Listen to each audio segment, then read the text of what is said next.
This is TWiT. Apple spanked Facebook and Google this week. It turns out both Facebook and Google were using enterprise certificates, which a lot of companies use, by the way, to do internal applications on iPhones and Android devices. Those certificates allow people to bypass the Apple Store. Facebook and Google were both using it to get apps that essentially broke Apple's privacy policies by spying on the users of the app. Now, it was, of course, they were billed that way, and in fact, users were paid for using the app. And at least with Facebook, the intent was pretty clear. It was aimed at 13 to 35-year-olds. It's market research. They want to watch everything you do. They want to know what kids are doing so they can buy that company. Here's the issue. There's a big difference between how each of them did it. Well, and and Facebook actually was nasty because they had an app, almost identical app called Lonavo. Yeah. Which in the App Store. In the App Store, and Apple yanked and claimed to be a VPN privacy solution that was actually, in addition to being a VPN, it was a VPN through Facebook, where Facebook got to look at all the data. Right.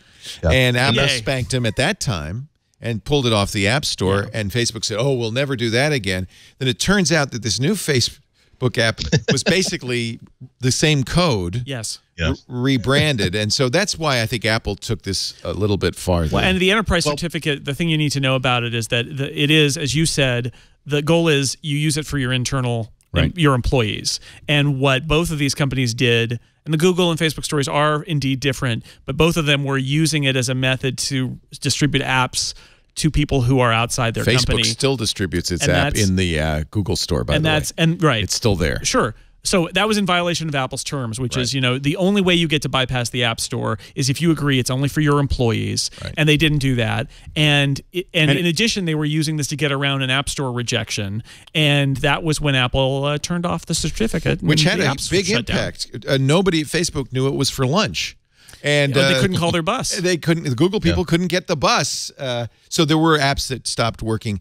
In both cases, Apple restored access a day or two later. But message, I mean, it's a shot across the bow. Message is very clear. Don't mess with this. Yeah, because I think that the conversation that happened after this is your enterprise apps. What happens if we turn off the other ones?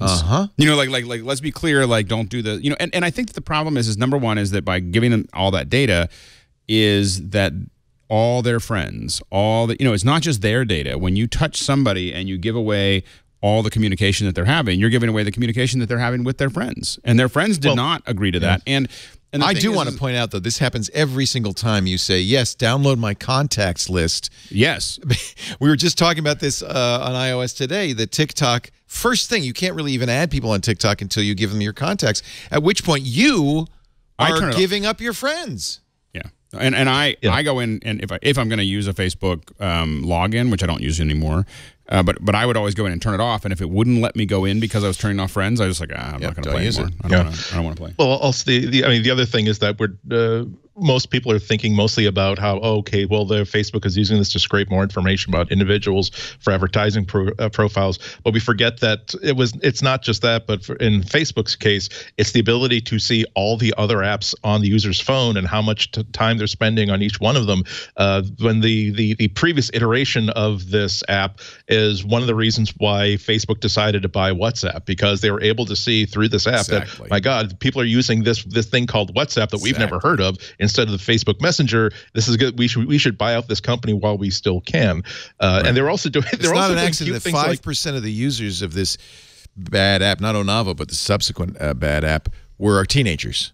Now Facebook says, but we got their parents' permission. Yeah, sure. Yeah, but which they have to do. You can't even do a study as a research group to do a study unless you have a signed document from parents saying you have my permission to get access to this information for my 14-year-old. And so Facebook, this is kind of like what I was mentioning earlier about at least Apple, when they screwed up, they said, we screwed up. Here's how we screwed up. We're going to try not to screw up, and we're going to try to fix these things. Facebook's like, oh, but no, nobody under the age of 18 unless they had a signed document from their. And number one, they were actually being advertised without being told this was a Facebook research app. Number one, directly. Wait a minute, the name of the app was Facebook Research App. So But no, because you can have a third party saying, "Here, we want to do research on Facebook." That was another defense that Facebook tried to make. Another case. They also well then and why? How come you didn't know this was related to Facebook until you actually tried to sign up for this thing? But the other thing is that we had signed things from everybody, but of course, as if they don't know that everyone who's writing about this story is then going to try to sign up for this. And well, guess what? I'm 14 years old. Click a checkbox. Great, you're in. Yeah, do I have my parents' permission? Absolutely. Click checkbox and you're in. I don't know if that is the case. So go ahead and try that. I don't want to impugn them improperly. Key facts about this market research program are being ignored, according to Facebook. Despite early reports, there was nothing secret about this. It was literally called the Facebook Research app. Now, they say also it wasn't spying.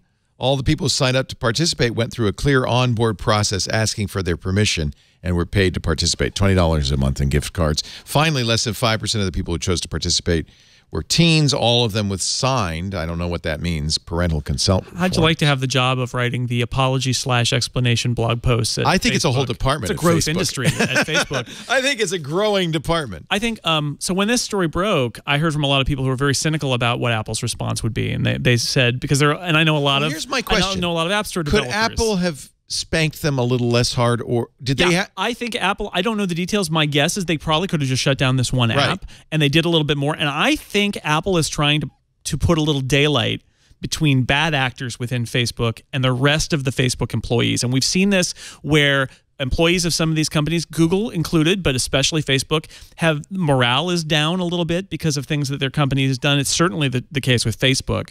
And how do you hit them where they live? Well, when you're a Facebook employee and some jerk in some group that is doing market research or spying or whatever you want to call it and got kicked out of the App Store and decided to use the enterprise certificate, they have caused you to not get your lunch or miss your bus or the app that you're testing stopped working for a couple of days. Wouldn't you be frustrated at the bad actors within your company? And I think that's part of what Apple's doing here, is trying to get some people at Facebook to be mad about, because I think Facebook obviously has this very laissez-faire attitude of well, enterprise certificate, use it for whatever, instead of saying, you guys can't screw up our enterprise certificate with your market research. And somebody didn't tell them no, and now everybody knows it. Was used for internal testing of the Facebook app and Instagram app. And it all broke. And all of that So if I'm a developer of one of those apps, I would be mad at those people within Facebook and the people who enabled them. Because we have to remember again that these companies are sprawling. They're not a monolith. It's not like that Mark decided that he wanted to have this app activated in. It was some group that did that. It probably didn't even get up that high. It was someone who just worked. They're trying to get something done. I'm guessing this got up that high. Oh, got that up when it happened. I bet that Mark said, we really need to figure out what the kids are using, and that we need to make an initiative to do this. That sounds like something. Maybe that's got to be from the top.